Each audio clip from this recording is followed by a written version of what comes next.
गेल्या काही वर्षांमध्ये 3.5 लाख शेतकऱ्यांनी आत्महत्या केली। लोकसंख्या त्यावेळेस कमी असताना जगातून आपल्याला अन्नधान्य आणावं लागत होतं।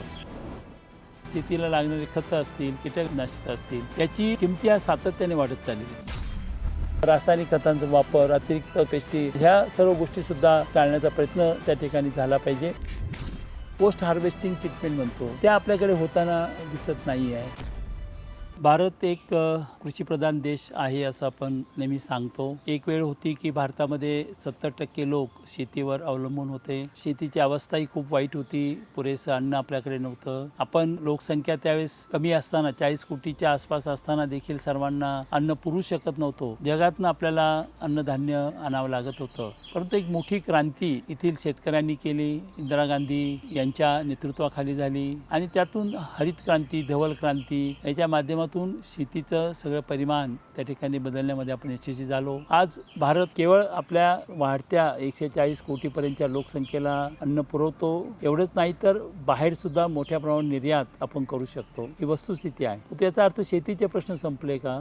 मुळीच नाही, उलट शेतीचे प्रश्न वाढत चालले। आजही शेतीवर साधारणपणे 55% लोक शेतीवर अवलंबून आहेत। तर शेतीवर अवलंबून आहेत म्हणजे त्यांना दुसरं काही करता येत नाही म्हणून ते शेती करतायत। त्यांचं उत्पन्न किती आहे? म्हणजे आपल्या GDPच्या फक्त 17% कॉन्ट्रीब्युशन शेतीचं आहे। म्हणजे आपण 100 रुपये जर मिळत असू तर त्यातले 17च रुपये या 55 लोकांच्या कडनं येतात, म्हणजे त्यांना तेवढे मिळतात। याचा अर्थ खूप हलाकी किंवा अत्यंत गरीब परिस्थितीमध्ये हे सर्व शेतकरी त्या ठिकाणी जीवन कंठित असतात। शेतीचे काही मूलभूत प्रश्न आपले आहेत। एकतर शेतीची उपलब्धता अतिशय कमी, शेती आपल्याकडे प्रत्येक शेतकऱ्यांना आहे। दरडोई शेतीचं खूप कमी आकारमान आहे, दिवसेंदिवस ते अधिक कमी होत चाललेलं आहे। दुसरी गोष्ट म्हणजे रासायनिक खतांचा किंवा अन्य गोष्टींचा अतिवापर केल्यामुळे येथील शेती ही शेतीकडे म्हणजे उत्पादकता कमी होत चाललेली आहे। मोठ्या प्रमाणात शेतीची उत्पादकता म्हणजे सरासरी उत्पादन जर आपण पाहिलं तर अनेक गोष्टीमध्ये इतर देशांच्या तुलनेमध्ये 25% सुद्धा उत्पादन आपल्याकडे नसतं। फक्त आपलं व्हॉल्यूम मोठं आहे, त्यामुळे दूध असेल किंवा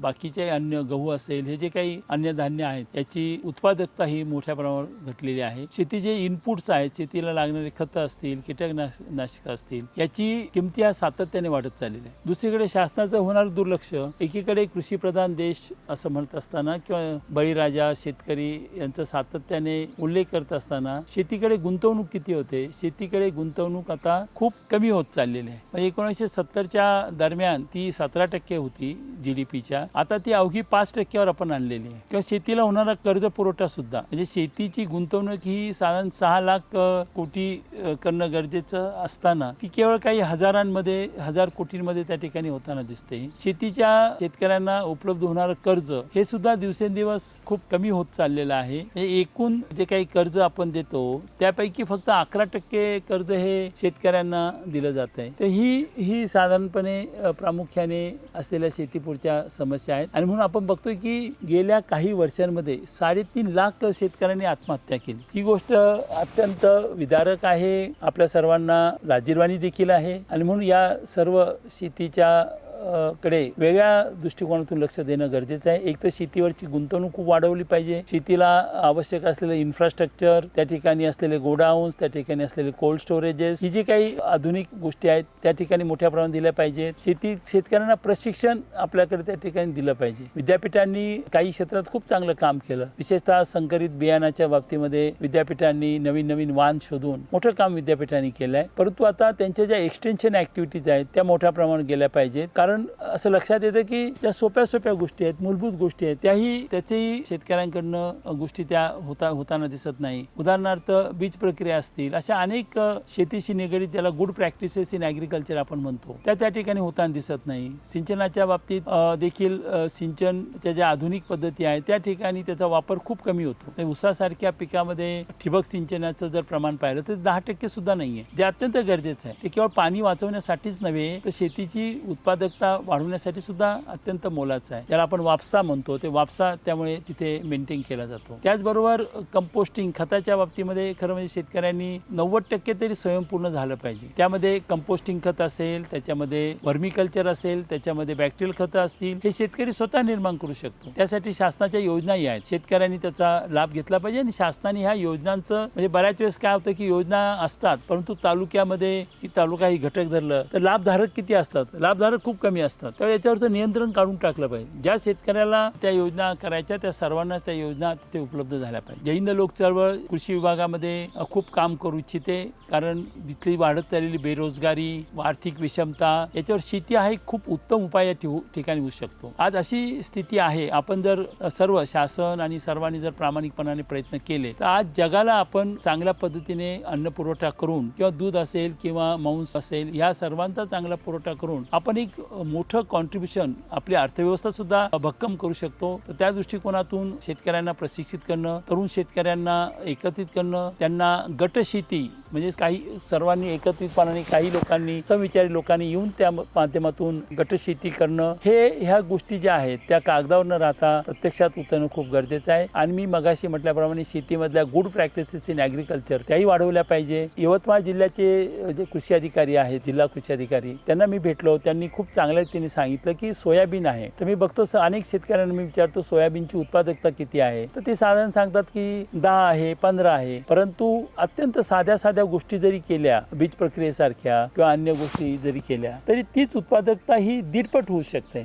शेतीचं उत्पादन वाढवायचं म्हणजे तेवढ्याच खर्चामध्ये उत्पादकता वाढवणं हेच त्याच्यावरचं उत्तर आहे असं मला वाटतं. आणि अतिरिक्त रासायनिक खतांचा वापर, अतिरिक्त कीटकनाशक, अतिरिक्त पेस्टी ह्या सर्व गोष्टी सुद्धा टाळण्याचा प्रयत्न त्या ठिकाणी झाला पाहिजे. तर मला असं वाटतं की ह्या गोष्टी खूप महत्त्वाच्या आहेत. आणि जे अत्यंत मार्जिनल फार्मर्स आहेत, अल्प भूधारक किंवा असे जे शेतकरी आहेत, 1 एकर किंवा त्याहूनही कमी शेती असलेले जे शेतकरी आहेत, त्यांच्यासाठी जय हिंद लोक चळवळीच्या माध्यमातून आम्ही एकात्मिक शेतीचा त्या ठिकाणी प्रयोग केलेत. काही शेतकऱ्यांना आम्ही एकत्रित केलं आहे. एकात्मिक शेती म्हणजे केवळ एकच पीक न घेता तिथे पशुपालन, मग त्यामध्ये गाईचं असेल किंवा म्हशी असतील यांचं पालन करणं, ते दुग्ध व्यवसाय करणं. दुसरं म्हणजे शेळी पालन असेल. तिसरी गोष्ट म्हणजे पोल्ट्री आहे, कोंबडी पालन असेल. यांचं जर चांगले उपक्रम राबवले आणि कारण त्यामध्ये बऱ्यापैकी शाश्वत आहे आणि बहुपीक पद्धती अवलंबली की छोटे छोटे पिकं त्या ठिकाणी घेतले किंवा एकाच शेतामध्ये अनेक वेगवेगळ्या प्रकारची पिकं लावली एकाच ठिकाणी, वेगवेगळ्या उंचीचे मल्टीलेअर फार्मिंग असे प्रयोग जर केले तर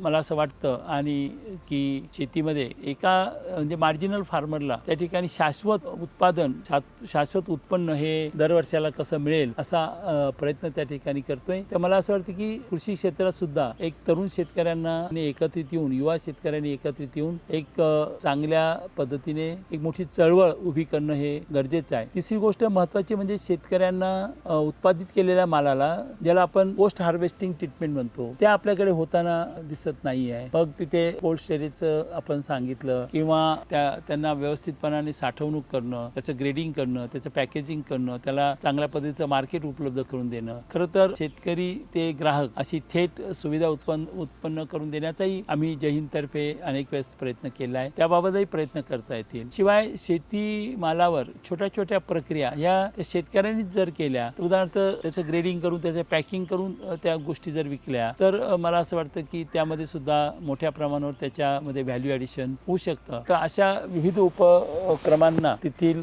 शेतीतले तज्ज्ञ जे आहेत त्यांची मदत घेऊन आपल्याला शेतीमध्ये मोठ्या प्रमाणावर प्रयत्न करता येतील. त्याचबरोबर शासनाने शेतकऱ्यांविषयी जी धोरणं आहेत त्यामध्ये मूलभूत बदल करण्यासाठी सुद्धा शासनाला विधायक सूचना करणं, त्याचा पाठपुरावा करणं आणि त्याचा आग्रह धरणं यासाठी सुद्धा जय हिंद चळवळ प्रयत्न करत आहे.